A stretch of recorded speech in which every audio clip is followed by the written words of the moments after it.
ലാലേട്ടനൊക്കെ ഏകദേശം ഈ 10-45 വർഷം കൊണ്ട് എത്ര ലക്ഷം സിനിമാക്കാരെ പ്രവർത്തകരെ അദ്ദേഹം പരിചയപ്പെട്ടിട്ടുണ്ടാവും. പക്ഷെ നമ്മളെ കാണുമ്പോൾ പേര് വിളിക്കും. ലാലേട്ടൻ ഉറങ്ങുകയാണെന്ന് പറഞ്ഞു, അനിൽചേട്ടൻ പറഞ്ഞാൽ ഉറങ്ങുകയാണ്, കുഴപ്പമില്ലെന്ന് പറഞ്ഞ് പുള്ളി അകത്ത് കയറി ചെന്ന് പുള്ളി നല്ല ഉറക്കത്തില്ല. ആ പുള്ളിയുടെ ഒരു ഫ്രീഡം വെച്ചിട്ട് ലാലേട്ടൻ എൻ്റെ കാലിൽ തട്ടി വിളിച്ചു. പക്ഷെ പുള്ളിക്ക് നല്ല ഉറക്കപ്പിച്ചിട്ട് പുട്ടി ഞെട്ടി ഉണർന്നിട്ട് തിരി ഉള്ളിൽ ആർക്കാരും പെട്ടെന്ന് നേട്ടിയിരിക്കും. നമ്മളിരിക്കുന്നത് എവിടെയാ? സാറിൻ്റെ വിശാലമായ ഹോട്ടലിൽ പാതയം എന്ന പേരുള്ള പൊതിച്ചോറിലാണ് നമ്മൾ ഇരിക്കുന്നത്. അത് മാത്രമല്ല, ഇവിടെ കാണാൻ പറ്റുന്ന മറ്റൊരു കൗതുകം എന്താണെന്ന്, സാറ് ചെയ്ത പടങ്ങളുടെ എല്ലാം വിശാലമായ ശേഖരം. എത്ര പടം ചെയ്തിട്ടുണ്ട് സാർ മൊത്തത്തിൽ, ഡയറക്ഷൻ ഉൾപ്പെടെ? ഞാൻ അസിസ്റ്റൻ്റായിട്ടും അസോസിയേറ്റായിട്ടും ക്യാമറമാനായിട്ടും ഡയറക്ടറുമായിട്ടും ഏകദേശം 100ഓളം സിനിമകളുടെ ഒരു ഹ്രസ്വരൂപമാണ് കൊടുത്തേക്കുന്നത് അല്ലേ? അതെ. ഞാൻ കണ്ട മറ്റു പ്രത്യേകത എല്ലാ സ്റ്റാർസിന്റെ പടങ്ങളാണ്. ഒരു അപ്രധാന പടങ്ങൾ വളരെ കുറവാണ്. 2-3 പടങ്ങൾ കാണുമായിരിക്കും. ബാക്കി എല്ലാ സ്റ്റാർസിന്റെ പടങ്ങളാണ് ഈ നിറഞ്ഞു നിൽക്കുന്ന മുഴുവൻ. അപ്പോൾ ഞാൻ എടുത്തു ചോദിക്കണം, ഇത്രയും പടങ്ങൾ ഞാൻ ഇത്രയും പഠിക്കുമായിരുന്നു. പഠിക്കാൻ തന്നെ വലിയ പാടുപെട്ട് എല്ലാ സബ്ജക്റ്റും പേര് തന്നെ ഇത്രയും കിടക്കുമല്ലേ? 10-100 പടങ്ങൾ. സ്റ്റാർസ് മാത്രമല്ല, ഏറ്റവും പ്രത്യേകത എന്ന് വെച്ചാൽ മലയാളത്തിലെ ഏറ്റവും ടോപ്പ് ടെക്നീഷ്യൻസ്, സംവിധായകർ, അവരുടെ സിനിമകളാണ്. നടന്മാർക്കപ്പുറം ഏറ്റവും ടോപ്പ് ടെക്നീഷ്യൻസിൻ്റെ സിനിമകളാണ് വർക്ക് ചെയ്തേക്കുന്നത്. അതുകൊണ്ടൊരു ഗുണം എന്ന് വെച്ചാൽ നമുക്ക് അവരുടെ വർക്ക് പഠിക്കാൻ പറ്റി. അവരെ കൂടെ നിൽക്കുമ്പോൾ എന്താണ് പണ്ടുള്ളവർ പറയില്ലേ, മുല്ലപ്പൂമ്പടി ഏറ്റുകിടന്നാൽ കല്ലിനുമുണ്ടാവും സൗരഭ്യം എന്ന് പറയും പോലെ, അവരൊപ്പം കൂടെ വർക്ക് ചെയ്തപ്പോൾ അവരെ ഓരോ ഡയറക്ടേഴ്സിൻ്റെയും ഈ അവരുടെ ടെക്നിക്കൽ അവരെ ക്രിയേറ്റിവിറ്റി, ഓരോരുത്തർക്കും ഓരോ ക്രിയേറ്റിവിറ്റി ആണല്ലോ. ഇപ്പം റാഫി മക്കാട്ടിൻ എന്ന് പറയുന്നത് കോമഡിയുടെ ഒരു സംവിധായകൻ. അപ്പോൾ അവരോട് പഠിക്കുമ്പോൾ കോമഡി. ഇപ്പോൾ തുളസീദാസ് എന്ന് പറയുന്നതും കോമഡി ഇതാണ്. എന്നാൽ കേമധു എന്ന് പറയുന്നത് ഒരു സീരീസ് ആക്ഷൻ, ത്രില്ലർ, ക്രൈം അങ്ങനെയൊക്കെയുള്ള സിനിമകളുടെ അല്ലേ, അതിൽ സസ്പെൻസ് സിനിമകളുടെ. അതേപോലെ തമ്പി കണ്ണന്താനം എന്ന് പറയുമ്പോൾ കുറച്ചുകൂടി ഒരു പൊളിറ്റിക്കൽ സറ്റയർ സിനിമകളുടെ സംവിധാനം. അപ്പോൾ ഇവരെയൊക്കെ അപ്രോച്ച് ചെയ്യുമ്പോൾ ഇവിടെ പടങ്ങൾ വർക്കും സാർ അങ്ങോട്ടൊക്കെ മാറും, അവരുടെ മനസ്സിലേക്ക് ഇറങ്ങി ചെല്ലുമോ? അതറിയാതെ അവർ നമ്മളെ വഹിച്ചുകൊണ്ട് പോവുകയല്ലേ. കെ മധുവിൻ്റെ പടത്തിൽ കുറേ സീരിയസ് ആവും, നമ്മുടെ സീരിയസ് ആവില്ല. പക്ഷെ ആ വർക്ക് ചെയ്യുന്ന സമയത്ത് നമ്മൾ അതിലോട്ടങ്ങ് മാറും. നമ്മൾ തന്നെയാണ്. നമ്മൾ സന്തോഷത്തിൽ ഇപ്പോൾ പലരും പറയും ലാലേട്ടൻ അഭിനയിക്കുന്ന സമയത്ത് ക്യാരക്ടറായിട്ട് മാറുകയും അതിന് തൊട്ട് മുമ്പ് വരെ അദ്ദേഹം വളരെ രസകരമായിട്ട് എല്ലാവരോടും തമാശയും പറഞ്ഞു അതുമായിട്ട് നിൽക്കുമെന്ന് നമ്മൾ പല ഇൻ്റർവ്യൂകളിലും കേട്ടിട്ടുണ്ട്. അതേപോലെ തന്നെ നമ്മളും സിനിമ ചെയ്യാൻ പോകുമ്പോൾ വർക്കിൻ്റെ ഒരു സീരിയസ്നെസ് വരുമ്പോൾ ആ സീരിയസ്നെസ്സിലേക്ക് പോകും.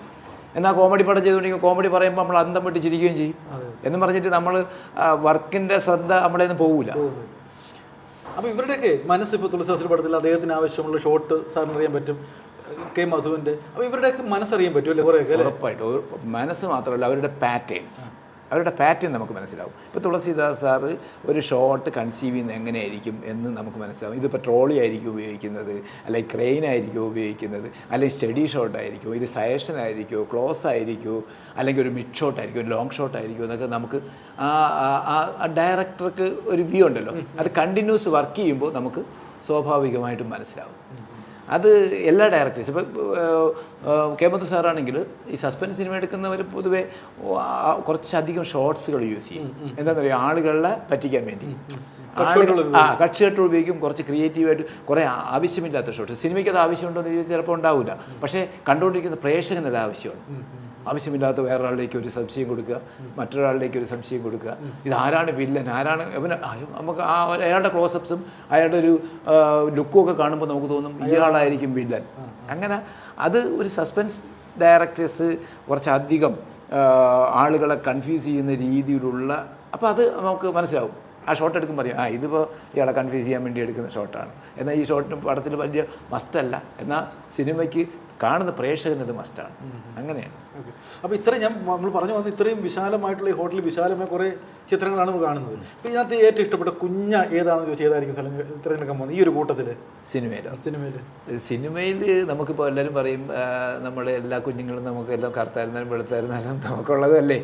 പക്ഷെ അതുകൊണ്ട് നമ്മൾ എല്ലാ സിനിമകളും ഇഷ്ടപ്പെട്ട് തന്നെയാണ് ചെയ്തേക്കുന്നത്. അതിൽ ഓടാത്തതുണ്ട്, ഓടിയതുണ്ട്. പക്ഷെ നമുക്ക് നമുക്ക് നമ്മളെ പെട്ടെന്ന് തിരിച്ചറിയാനും നമുക്ക് എവിടെയും എടുത്തു പറയാൻ പറ്റുന്ന കുറേ സിനിമകളുണ്ട്. അതെ, ഇപ്പോൾ മോഹൻലാലിൻ്റെ വർക്ക് ചെയ്യുമെന്ന് പറയും പോലെ അല്ല ജഗദീഷിൻ്റെ വർക്ക് ചെയ്യുമെന്ന് പറയുന്നത്. വ്യത്യാസമാണ്. മോഹൻലാലിൻ്റെ പടം ചെയ്തിട്ടുണ്ടോ? മോഹൻലാലിൻ്റെ പടം ചെയ്തിട്ടുണ്ടോ എന്ന് ചോദിക്കും. ചോദിക്കും. എന്നാൽ ഞാൻ ജഗദീഷിൻ്റെ 10 സിനിമ ചെയ്തിട്ടുണ്ടെന്ന് പറഞ്ഞാൽ അത് അവർ ചില ആൾക്കാരുടെ കാരണം. സിനിമയെല്ലാം ഒന്ന് തന്നെയാണ്, ഒന്ന് തന്നെ, അതെ, ഒരു എഫേർട്ടാണ്. ഒരു എഫേർട്ടാണ്. സിനിമ ഒന്ന് തന്നെയാണ്. സിനിമയ്ക്ക് നമ്മൾ ചെയ്യുന്ന എഫേർട്ട് ഒന്നാണ്, അതിന് മുടക്കുന്ന കാശൊന്ന് തന്നെയാണ്, എല്ലാം ഉണ്ട്. കോസ്റ്റ് ചേഞ്ച് മാത്രമേ ഉള്ളൂ. പക്ഷേ വർക്ക് ചെയ്യുന്ന വർക്കിങ്ങിൻ്റെ ഒരു നമ്മളുടെ ആ ഒരു സ്ട്രെയിൻ ഒന്ന് തന്നെയാണ്. പക്ഷേ പബ്ലിക്കിൻ്റെ മുന്നിൽ വലിയ വലിയ നടന്മാർക്ക് കുറച്ചുകൂടി സ്വാധീനമുള്ളത് കൊണ്ട് അവരുടെ പടം വർക്ക് ചെയ്തു. അപ്പോൾ മമ്മൂട്ടിയായിട്ട് പരിചയമുണ്ടോ, മോഹൻലാലുമായിട്ട് പരിചയമുണ്ടോ എന്ന് ചോദിക്കും. ഞാൻ മോഹൻലാലിൻ്റെ പടം എന്ന് പറയുന്നത് ആദ്യം വർക്ക് ചെയ്ത സിനിമ മാന്ത്രികം എന്ന സിനിമ. ശരിക്കും ഒരുപാട് ഷോട്ടുകളുടെ കളിയാണ് അല്ലേ, കുറച്ച് നല്ല അധ്വാനിച്ചൊരു പടം അല്ലേ. പിന്നെ മാന്ത്രികം എന്ന് പറഞ്ഞ സിനിമ, അതാണ് ഞാൻ ലാലേട്ടനുമായിട്ട് ആദ്യമായിട്ട് വർക്ക് ചെയ്യുന്ന സിനിമ. ലാലേട്ടൻ അതിനു മുമ്പേ എനിക്ക് പരിചയമുണ്ട്. നാടോടി എന്ന സിനിമയുടെ സെറ്റിൽ വെച്ചാണ് ഞാൻ ലാലേട്ടനെ പരിചയപ്പെടുന്നത്. അതുവരെ ഞാൻ സിനിമയിൽ വന്ന് 10-20 വർഷമായിട്ട് മോഹൻലാൽ എന്ന് പറയുന്ന നടനെ നേരിട്ട് കണ്ട് പരിചയപ്പെടുകയോ ഒന്നും ചെയ്തിട്ടില്ല. പക്ഷേ നാടോടി എന്ന് പറഞ്ഞ സിനിമ ഞാൻ മദ്രാസിലൊരു പടത്തിൻ്റെ ഷൂട്ടിംഗ് നടക്കുമ്പോൾ തൊട്ടടുത്ത് ലാലേട്ടൻ്റെ നാടോടി എന്ന് പറഞ്ഞ സിനിമ നടക്കുന്നു.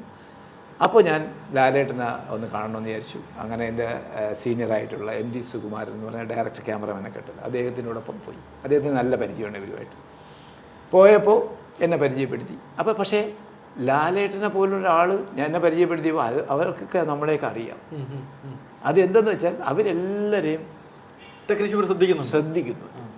ഓരോ ടെക്നീഷ്യനും. ഇപ്പോൾ ലാലേട്ടനൊക്കെ ഏകദേശം ഈ 10-45 വർഷം കൊണ്ട് എത്ര ലക്ഷം സിനിമാക്കാരെ പ്രവർത്തകരെ അദ്ദേഹം പരിചയപ്പെട്ടിട്ടുണ്ടാവും. പക്ഷെ നമ്മളെ കാണുമ്പോൾ പേര് വിളിക്കും. അത് നമുക്ക് അങ്ങോട്ട് പരിചയപ്പെട്ടിട്ടാണ് ഇങ്ങോട്ട് എങ്ങനെയായിരിക്കും നിങ്ങൾ പരിചയപ്പെടുന്ന നിമിഷം ഓർക്കുന്നുണ്ടോ? ഞാൻ പരിചയപ്പെടുമ്പോൾ ഞാൻ അവിടെ ചെന്നപ്പോൾ അത് ഭയങ്കര ഒരു സംഭവമാണ്. ഞാൻ ചെല്ലുമ്പോൾ പുള്ളി ഫുൾ നൈറ്റ് ഷൂട്ടിങ്, നാടോടിയിൽ ഒരു പാട്ടും കഴിഞ്ഞിട്ട് അന്ന് ഉറക്കമായിരുന്നു, രാവിലെ ഉറക്കം. മറ്റേ പാമ്പുമായിട്ട് വെച്ചിട്ടൊരു പാട്ട്, അതാ പാമ്പിൻ്റെ ഒക്കെ വെച്ചിട്ട് സിൽക്ക് സ്മിതയായിട്ട് നൈറ്റ് പാട്ടാണ്.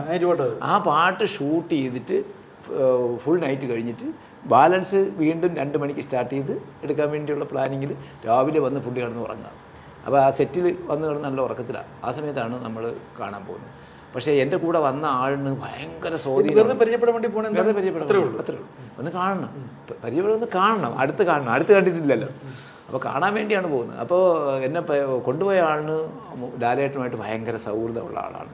അവരൊന്നിച്ച് കുറേ സിനിമകൾ ഒന്നിച്ച് ഒരു റൂമിൽ കിടന്നുറങ്ങി പടം വർക്ക് ചെയ്തിട്ടുള്ള ഒരു ക്യാമറമാൻ എൻ്റെ സീനിയറാണ്. അപ്പോൾ അദ്ദേഹമാണ് എന്നെ കൊണ്ടുപോയത്. അദ്ദേഹം കൊണ്ടുപോയപ്പോഴത്തേക്ക് അദ്ദേഹത്തിന് എവിടെയും ഓപ്പണായിട്ട് കയറി പോവാം. ചെന്നപ്പോൾ അന്ന് ആൻ്റണി ചേട്ടനുണ്ട്, അവരുണ്ട്. അന്ന് ആൻ്റണി ചേട്ടൻ പ്രൊഡ്യൂസറായിട്ടില്ല.